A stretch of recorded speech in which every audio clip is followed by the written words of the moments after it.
नमस्कार। आज हम एक काफ़ी दिलचस्प और थोड़ी रोंगटे खड़े करने वाली कहानी पर बात करेंगे। ये लेख है कोनियातिल अदृश्य पहरेकरी, मतलब कोने में छिपा अदृश्य पहरेदार। बिल्कुल। ये पुणे की एक आर्किटेक्चर स्टूडेंट रिया शर्मा के 2013 के अनुभवों पर आधारित है। वो एक पुराने, मतलब बहुत पुराने, औपनिवेशिक काल के फ्लैट में रहने गई थी। अच्छा, वो पुराने फ्लैट्स का माहौल ही अलग होता है ना? हाँ, बिल्कुल। सोचिए ना, टूटी दीवारें, चरमराते लकड़ी के फर्श और एक अजीब सी गूंज। रिया को मतलब पहले दिन से ही कुछ अजीब लग रहा था। जैसे बंद खिड़कियों से ठंडी हवा का झोंका आना और ठीक रात के 2:47 बजे हर रोज बिजली का 1 सेकंड के लिए झपकना। 2:47? इतना सटीक समय? हाँ, और बिस्तर के पास से रात में खरोचने जैसी आवाजें आना। बहुत अजीब था सब। ये शुरुआती चीजें ही माहौल बना देती हैं। अक्सर ऐसी पुरानी जगहों पर हम ज्यादा ध्यान देने लगते हैं, छोटी छोटी बातों पर भी। सही कहा। पर असली डर और परेशानी तब शुरू हुई जब वो हिल भी नहीं पाती थी। अच्छा। तीसरी रात को रिया की नींद अचानक खुली, पर उसका शरीर एकदम जकड़ा हुआ था, जैसे किसी ने कस के पकड़ रखा हो या सीने पर कोई बहुत भारी चीज रख दी हो। ओह, ये तो क्लासिक स्लीप पैरालिसिस जैसा लग रहा है। हाँ, और तभी उसने उसे देखा। कमरे में नाइट लैम्प की हल्की सी रोशनी थी और उस रोशनी में कमरे के एक कोने में क्या देखा उसने? एक लंबा सा साया, परछाई जैसा आदमी। उस कोने में अंधेरा कुछ ज्यादा ही गहरा लगता था और वो वहीं खड़ा था। बाप रे। उसका कोई चेहरा नहीं था, बस एक पुराने स्टाइल की हैट पहनी हुई थी और हैट के नीचे बस खालीपन, अंधेरा।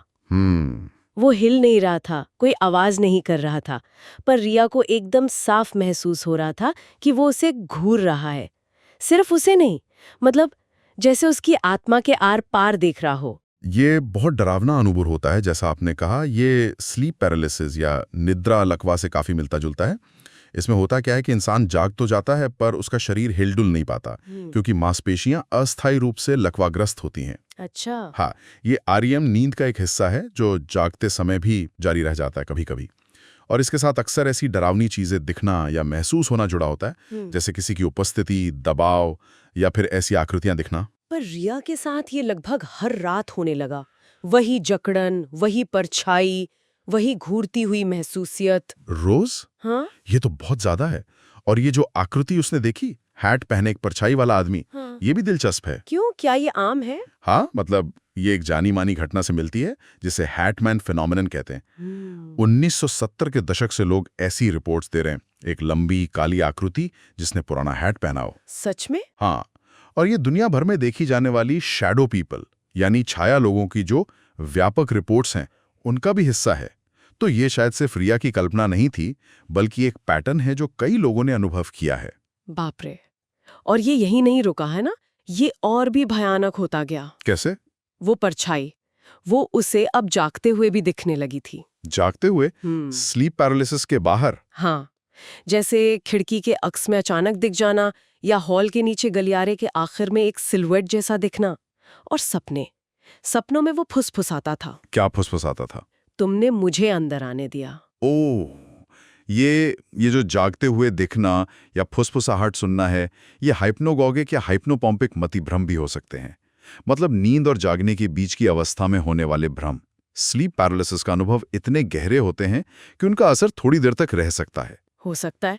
रिया इतनी डर गई थी कि उसने खुद को सोते हुए रिकॉर्ड करने की कोशिश की, ये पता लगाने के लिए कि आखिर हो क्या रहा है। अच्छा, ये स्मार्ट था।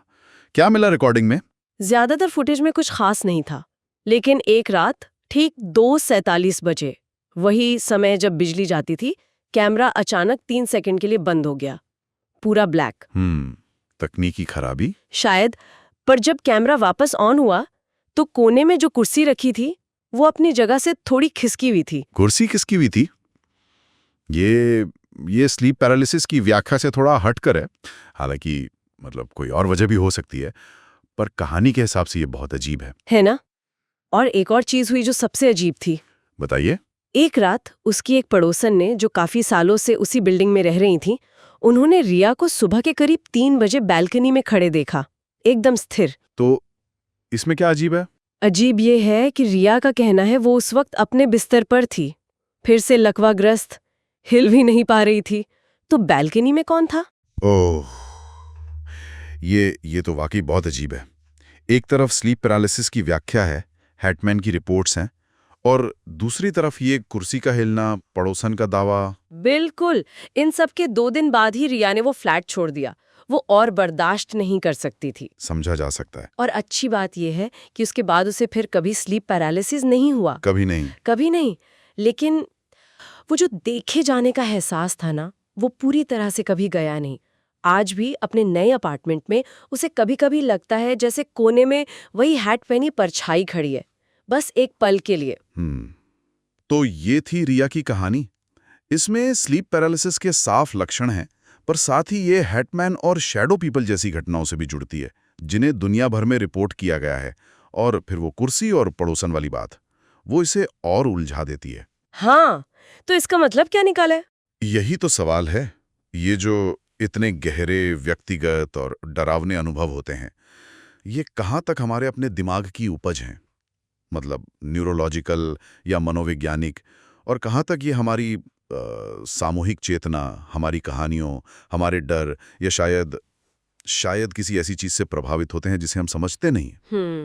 जब एक ही जैसा पैटर्न, जैसे ये हैटमैन, अलग अलग जगहों पर अलग अलग समय में इतने सारे लोग अनुभव करते हैं, तो फिर एक मनोवैज्ञानिक घटना और किसी और तरह के प्रभाव के बीच की जो लकीर है, वो कहाँ खींची जाए?